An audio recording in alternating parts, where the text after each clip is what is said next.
I was thinking about, and I don't know if you probably do this, when you do level 1, 2, 3, 4, do your students get up and practice what you do in front of you? No, they don't really. What they do is level 1, you can change yourself. And what you're going to do in level 1, you will first of all, you're going to practice with your fellow students, and you're going to show them that you know how to do certain processes on yourself. So like, for example, you need to demonstrate that you do know how to do facial expressions and how to change them. And so you're going to practice with your client. You'll say, okay, so we use fictitious characters. So Donald Duck has an angry look. And then you're going to demonstrate that you're going to tap and change the look on Donald Duck's face, which also could represent your mother, you know. So in level 1, we don't let you work and bring your problems to fellow students because you guys got enough problems without sharing somebody else's problem with you. And you could get triggered, right? So then you'll demonstrate that you know how to work on yourself. And that's the whole purpose. You need to know how to change yourself.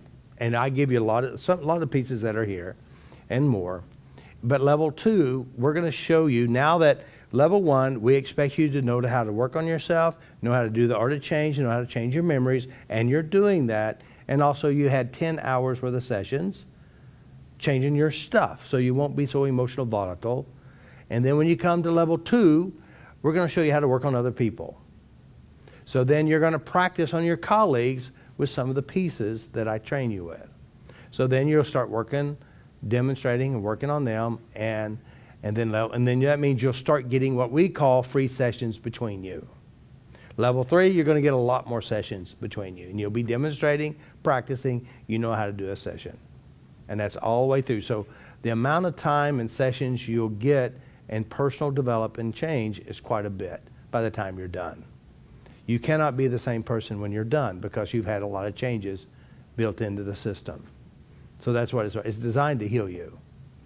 Again, my thinking is, and this is my belief system, is that I think you should be able to fix yourself. Yes. I really do. But since there's not anything out there that really actually shows you how to do that. I mean, you can go join a group and do some kumbaya and primal scream and write stuff on paper and burn it and all this stuff and really connect with people just as jacked up as you are. But you leave and you go back home to your stuff. We don't want that. We want you to clean your stuff at home. Clean your stuff in your head. And so that's what the whole system is designed. Plus, you also get to help other people, which you can also create a new career for yourself or make a difference in the world. Yeah. Yeah, you'll grow with your fellow colleagues. And then you'll have your buddy, like you're having a breakdown. You call up Dwight there. He says, no problem, I'll sort you out. And then Dwight has a problem, he calls you. And now you're fixing each other and helping each other grow. You'll find your best friend. You'll find someone that'll help you, and you'll help somebody else. So it's really designed. It's my first level 1, I called it the mind of a healer. What is that mind of? What do you have to think and believe to make a difference in your world, my world, and other worlds? And so that's one of the things that I tried to figure out what the cause is. It kind of goes, and I'm not a Bible scholar, but I'm thinking, heal thyself. It kind of goes along with the Bible to me, although I am not a Bible scholar, but heal thyself. Yeah, yeah. So level 1 is called? You can change yourself. You can change yourself. Okay. Yeah. And even though Jesus said it, now my system is not a Christian system. It's a neutral system. I'm not getting that it is. Right. But occasionally you do say I things use some that are concepts that are actually true. Now, if they're not true, I don't ever use them. Right. Take the best, leave all the rest. Yeah, right. So again, and the only reason why I use them is because that's what I know. If I was raised Buddhist, I'd use Buddhism. Right. If I was Hindu, I'd use Hindu stuff. If I was pagan, I'd use feathers, dust, and sage. I'm just trying to be funny. Anyway, no, but it gives me a good starting place because I realize that that's kind of like 2 separate issues. It looked like 2, but it was 1. No, but you brought it to 1, but I'm saying if I tap on one thing, it brought up something else that I definitely need to tap on. So that's what I got. Because he went from here to you got him way off to here. So, and you went a few steps to get there. Yeah. So that's what I got out of it. Don't give up on the steps. Exactly. He was ready to give up, I think, for a second. Right. So we work on this one thing, and your mind goes, It kind of throws a picture in your head. One of two things. Either you go to that picture or the memory, clean it up, then come back, or clean up and go to the picture, the memory. Yeah.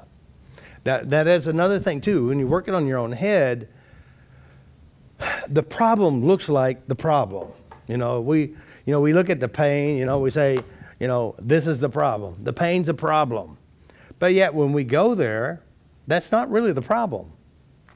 It's a metaphor of something else. And just like I said earlier, like when you have an accident, like with her accident the 12 years ago, the real story is before she even had the accident, which is the metaphor, which even backs up even further, which is the mother. So again, it's all metaphoric. And one of the things I always say that the brain is a metaphoric mind. That means when you see the monkey, how you translate, interpret, and understand the monkey is not really the monkey. It's your stuff that's already inside your head. It's how you represent things, how you see things, and how you distort things to match your reality.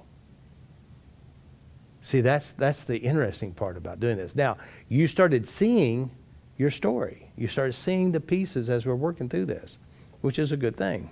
I was in California, and a California CHP highway patrolman pulled me over and came to my window with a shotgun.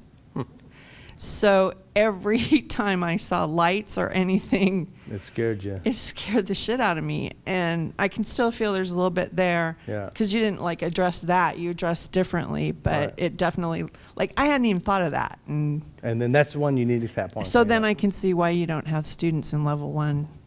Because then yeah. And here's the weird thing too, is even though we tell them, do not use your real problems, use imaginary problems, their real problems show up in the imaginary. Because they become metaphoric of their own internal world again. Yeah, so that's the oddity of it. Again, it's like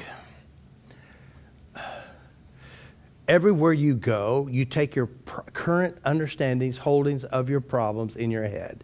Everywhere you go. So if I'm a rebirthing therapist and you come to see me, they use hypnosis, guided meditation to allow the unconscious to reveal. Now, the unconscious will distort your birth. Your unconscious will distort your childhood.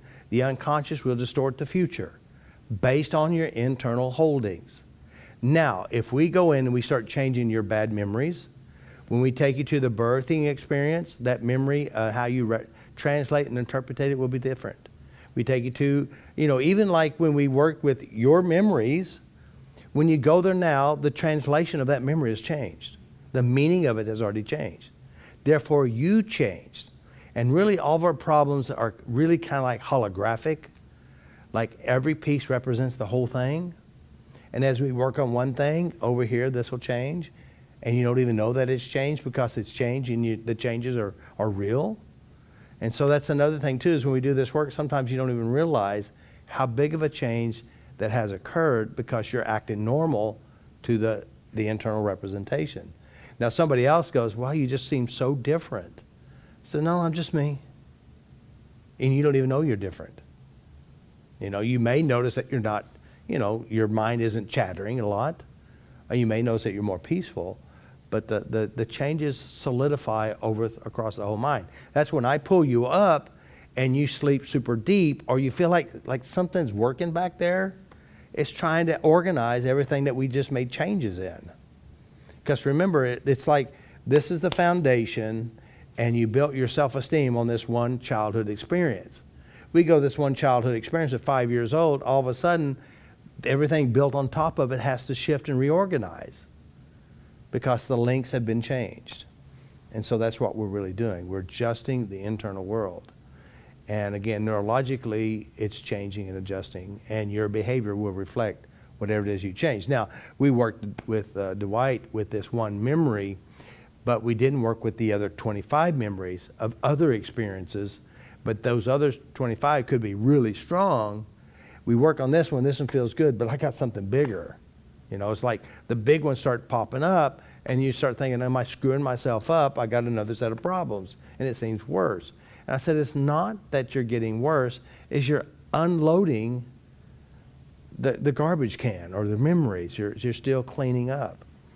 And since we've never cleaned up, we tucked away, ignored it, pretend like it wasn't there. It's got to be unloaded or else it recycles. So that's why we're doing what we're doing.